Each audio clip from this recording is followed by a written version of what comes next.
कोई आ रहा है क्या? कैसी हो जिमल? तुम मेहर से क्यों नहीं मिले? ये तो बदतमीजी है। मेहर गैर मर्दों से ना हाथ मिलाती है ना गले मिलती है। लेकिन क्यों? मुझे भी ये मेरी मामा ने बताया था। अगर तुम उस लड़की को प्रोग्राम में ना लाएं तो हमारी सारी मेहनत जाया हो जाएगी। कल का प्रोग्राम लाइव होगा, तुम्हें मालूम है ना? क्या?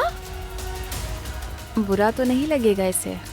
जिमल के साथ मैं लंच पर गई थी और फिर वापस आ गई। बस तुम दोनों, है ना? कहाँ भाग रहे हो? बेटा क्या हुआ, कहाँ जा रहे हो? गाड़ी की विंडस्क्रीन पर अंडा फेंकते हैं, शीशा सफेद हो जाता है और पैसा, गाड़ी, जेवर जो कुछ भी होता है सब। सुमैया आंटी, मीटर में कोई खराबी नहीं है। किसी ने आपके मीटर से बिजली चोरी की है किसी ने? किसने? रोहान साहब ने। अजलान कल तैयार होकर कपड़े पहनकर निकल गया। वैसे तो मेरे पीछे पीछे फिरता था। जब से वकील से मिला है मुकम्मल बदल गया, पहले जैसा रहा ही नहीं है वो।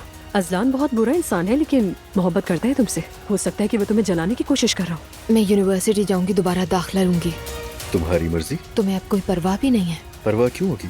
तुम भूल रहे हो तुम्हें मेरी हर चीज से मसला रहा है। तो मेरी बीवी थी और मुझे तुम्हारी बड़ी फिक्र थी, ये बात तुम जानती हो। मगर अब तुम मेरी बीवी नहीं हो, तो इसलिए जो चाहो करो।